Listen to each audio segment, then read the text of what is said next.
Hello friends, ನೀವು ನೋಡ್ತಾ ಇದ್ದೀರಾ one India Kannada YouTube channel. ನಾನು ರಶ್ಮಿ. ಯಾಕೋ ನಮ್ ದೇಶದ ರಾಜಕಾರಣಿಗಳಿಗೆ ಪಾಪ ಟೈಮೇ ಸರಿ ಇಲ್ಲ. ಒಬ್ರಾದ್ಮೇಲೆ ಒಬ್ರಿಗೆ ಏನೋ ಒಂದು ತೊಂದರೆ ಆಗ್ತಾನೆ ಇದೆ. ಆಗ್ಲೇ ನಾನು ಹೇಳ್ದೆ, ಶೋಭಾ ಕರಂದ್ಲಾಜೆ ಅವರು ಪಿಣರಾಯಿ ವಿಜಯನ್ಗೆ ರಾಜೀನಾಮೆ ನೀಡೋದಾಗಿ ಒತ್ತಾಯಿಸ್ತಿದ್ದಾರೆ ಅಂತ.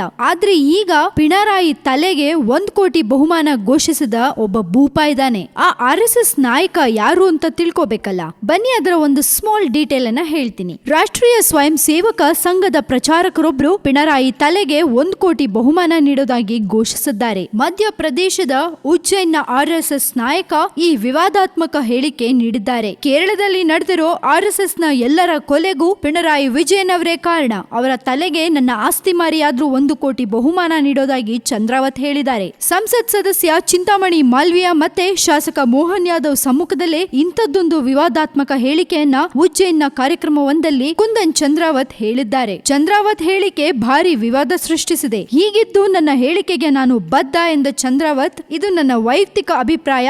ಭಗತ್ ಸಿಂಗ್ ಬ್ರಿಟಿಷರ ಮೇಲೆ ಬಾಂಬ್ ಹಾಕಿದಂತೆ ನಾನು ಈ ಸ್ಫೋಟಕ ಹೇಳಿಕೆ ನೀಡಿದ್ದೇನೆ. ಹಿಂದೂಗಳು ನಿದ್ದೆ ಮಾಡ್ತಿಲ್ಲ ಎಂಬುದು ಅವರಿಗೆಲ್ಲ ಗೊತ್ತಾಗಬೇಕು ಅಂತ ಹೇಳಿದ್ದಾರೆ. ಕೇಂದ್ರ ಮತ್ತೆ ರಾಜ್ಯದಲ್ಲಿರುವ ರಾಜ್ಯ ಬಿಜೆಪಿ ಸರ್ಕಾರ ಅವರ ವಿರುದ್ಧ ಕ್ರಮ ಜರುಗಿಸುತ್ತಾ ಅವರು ಹೊರಬಂದು ಇದನ್ನು ಖಂಡಿಸ್ತಾರಾ? ಖಂಡಿಸಿದ್ದಲ್ಲಿ ಅವರು ಯಾವ ರೀತಿ ಸಿದ್ಧಾಂತವನ್ನ ಹರಡುತ್ತಿದ್ದಾರೆ ಎಂಬುದು ಅರ್ಥವಾಗತ್ತೆ ಅಂತ ಹೇಳಿದೆ. ಕೇರಳದಲ್ಲಿ CPM ಮತ್ತು RSS ನಡುವೆ ಸಂಘರ್ಷ ಹಿಂದಿನಿಂದಲೂ ಜಾರಿಯಲ್ಲಿದ್ದು, ಕಳೆದ ವಾರದಷ್ಟೇ ಬಿಜೆಪಿ ನಾಯಕ ಸಂತೋಷ್ ರನ್ನ ಹತ್ಯೆ ಮಾಡಲಾಗಿತ್ತು. ಪಿಣರಾಯಿ ವಿಜಯನ್ ಮೇ 2016ರಲ್ಲಿ ರಾಜ್ಯದಲ್ಲಿ ಅಧಿಕಾರ ವಹಿಸಿಕೊಂಡ ನಂತರ ನಡೆಯುತ್ತಿರೋ 8ನೇ ಕೊಲೆ ಇದು. ಕಳೆದ ವಾರವಷ್ಟೇ ಪಿಣರಾಯಿ ವಿಜಯನ್ ಹೇಳಿಕೆ ನೀಡಿ RSS ಮುಸೋಲಿನಿ ರೀತಿಯ ಕಾರ್ಯತಂತ್ರ ಹಾಗೆ ಹಿಟ್ಲರ್ ರೀತಿಯ ಮನಸ್ಥಿತಿಯನ್ನು ಅಳವಡಿಸಿಕೊಂಡಿದೆ ಎಂದು ಹರಿಹಾಯ್ದಿದ್ರು. ಮಂಗಳೂರು ಸೌಹಾರ್ದ ರ್ಯಾಲಿಗೆ ಬಂದಿದ್ದ ಕೇರಳ ಮುಖ್ಯಮಂತ್ರಿ ಪಿಣರಾಯಿ ವಿಜಯನ್ ಅನ್ನೋ ಈ ಮನುಷ್ಯ ಆಕಾಶದಿಂದ ಉದುರಿ ಮುಖ್ಯಮಂತ್ರಿ ಗಾದಿಯ ಮೇಲೆ ಬಿದ್ದವನಲ್ಲ. ಕಾಲೇಜಿಗೆ ಹೋಗುತ್ತಿದ್ದ ದಿನಗಳಲ್ಲೇ ನಾನು ಕಾರ್ಯಕರ್ತನಾಗಿ RSS ನವರ ಕತ್ತಿ ಚೂರಿಗಳ ನಡುವಿನಲ್ಲಿ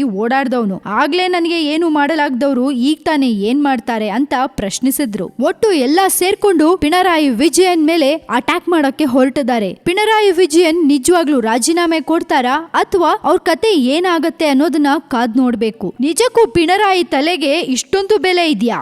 RSS ನಾಯಕ ತನ್ನ ಆಸ್ತಿಯನ್ನಾದ್ರೂ ಮಾರಿ 1 ಕೋಟಿ ಬಹುಮಾನ ಕೊಡ್ತೀನಿ ಅಂತ ಹೇಳಿದ್ದಾರೆ. ಇದ್ರ ಬಗ್ಗೆ ನೀವೇನ್ ಹೇಳ್ತೀರಾ? ನಿಮ್ಮ ಕಾಮೆಂಟ್ಸ್ ಅನ್ನ ನಮ್ಮ ಕಮೆಂಟ್ ಬಾಕ್ಸ್ ನಲ್ಲಿ ನೀವು ಹಾಕಿ ಕಳ್ಸೋದನ್ನ ಮರಿಬೇಡಿ. ಜೊತೆಗೆ ಈ ನಮ್ಮ ವಿಡಿಯೋನ ಲೈಕ್ ಮಾಡಿ, ಶೇರ್ ಮಾಡಿ ಅಂಡ್ ಇನ್ನಷ್ಟು ಸುದ್ದಿಗಳಿಗೆ ಸಬ್ಸ್ಕ್ರೈಬ್ ಮಾಡಿ one India Kannada YouTube channel.